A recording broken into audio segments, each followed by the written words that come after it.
Everyone, welcome back to another blog. কেমন আছো তোমরা সবাই? আশা করি সবাই খুব ভালো আছো। আর আমাকে দেখো, আমি সকালবেলা, এখন সকাল বলবো না, এখন প্রায় 12টার মতো বাজে, সেজে গুজে রেডি হয়ে আমি তোমাদের সামনে এসেছি ভিডিও বানাতে। কেন সেজেছি বা কি বৃত্তান্ত সেটা তোমরা আমার পুরো ওভারলুক দেখলে বুঝতে পারবে। তো চলো আগে তোমাদেরকে দেখাই আমার পুরো লুকটা। আজকে 9 মান্থের বেবি শাওয়ার, যেটা আমার মা বাবার তরফ থেকে, আমাদের বাড়ির তরফ থেকে দেওয়া হচ্ছে।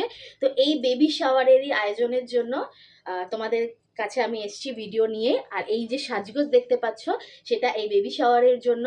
তো বেবি শাওয়ারে কোথায় কি আয়োজন হচ্ছে, কি না হচ্ছে, কি প্রোগ্রাম, কি বৃত্তান্ত, সব কিছু আজকে এই ভিডিওর মধ্যে তোমাদের শেয়ার করব। আজকের দিনটা আমার জন্য অনেকটাই স্পেশাল। আর এই স্পেশাল দিনে যদি শরীর ধোঁকা দেয় তাহলে কীরকম লাগে বলো। সকাল থেকে উঠেই মেজাজ চটে রয়েছে, আমার শরীর একদম সাথ দিচ্ছে না। কিন্তু যাই হোক, দিনটাকে তো নষ্ট করা যাবে না, তাই শরীরকে সাইডে রেখে মনকে শান্ত করে রেডি হয়ে তোমাদের কাছে একেবারে সামনে আসলাম আজকের ভিডিও নিয়ে, স্পেশাল ডেতে। চলো তোমরা কিন্তু ভিডিওটা কন্টিনিউ দেখতে থাকো, অ্যান্ড আই হোপ তোমাদের ব্লেসিংস, তোমাদের সাপোর্ট অলওয়েজ আমার সাথে থাকবে। তো চলো, কিপ ওয়াচিং। সকালবেলা এসেছিল ওই ব্যাকড্রপটা সাজাতে, এখানেই আমার স্বাদের অনুষ্ঠানটা হবে, তাই ছোট্ট মতো করে একটা ব্যাকড্রপ বেবি শাওয়ারের দিয়ে সাজানো হয়েছে। তো দেখে তো ভালোই লাগছে, খুব সুন্দর লাগছে। কেমন লাগছে তোমরা একটু জানিও কমেন্টস করে। আর এই আমিও রেডি হয়ে চলে এসে পড়েছি এখানে। একটু রিলস বানাচ্ছিলাম, অনুষ্ঠানের আগে একটু টাইম ছিল। তো এবার আমাদের রিচুয়ালস হবে। এখানে এই দেখো আমার স্বাদের থালা সাজানো হচ্ছে, বোনরা আরও বৌদি টৌদি সবাই মিলে সেই স্বাদের থালা সাজাচ্ছে। আমার শাশুড়ি মা, আমার মা সবাই সামনে রয়েছে।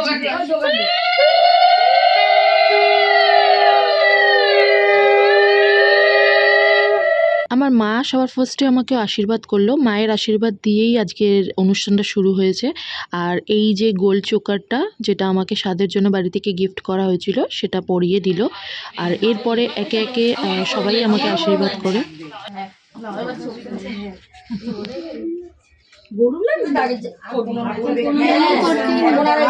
দাঁড়াও, দুজনে দাঁড়াও।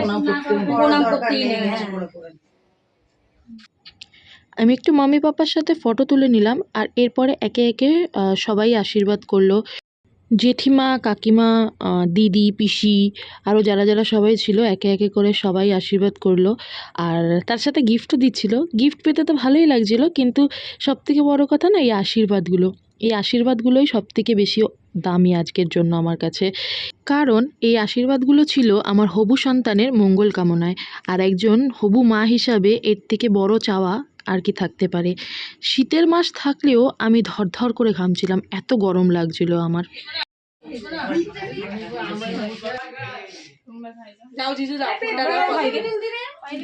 আমি তো একবার গেলাম, তারপরে পরে করে নিচ্ছি না, খাওয়া দাওয়াটা হয়ে যাক।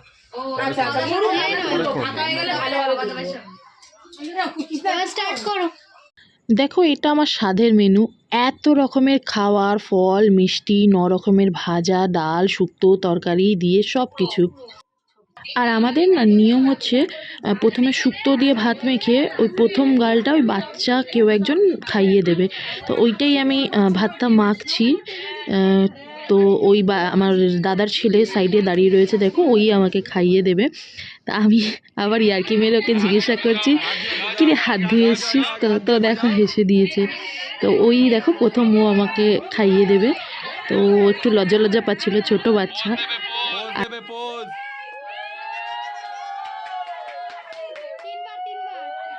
তো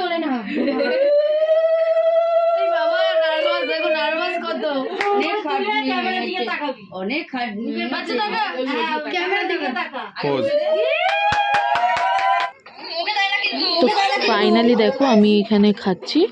আর বাইরেও সবার খাওয়া দাওয়া চলছে, বাইরে প্যান্ডেল হয়েছিল, এখানে সবাই খাওয়া দাওয়া করছে।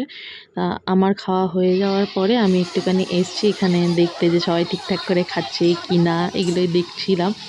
তো এখানে একটা সারপ্রাইজ প্ল্যান করেছিল বোনরা, কেক নিয়ে এসেছিলো কেক কাটিং করানোর জন্য।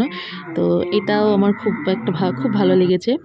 আর এই একটা রিচুয়ালস যেটা সবাইকেই করতে হয়, সবার বাড়িতেই থাকে।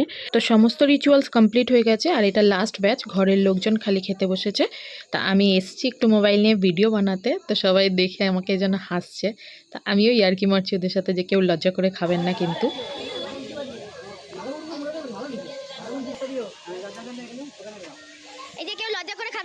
এরপরে আর কিছু না, ফটো তোলা, ফটোশ্যুট কিছু করলাম, কারণ সব কিছুই তো দিনগুলো চলে যাবে, কিন্তু এই ফটো ভিডিওগুলোই স্মৃতির পাতাতে রয়ে যাবে। তাই আমার এই বিশেষ মুহূর্তগুলোকে ক্যামেরাবন্দি করতে আর তোমাদের সাথে শেয়ার করতে আমি একদমই ভুললাম না। তো এরপরে দেখা হচ্ছে নেক্সট ব্লগে।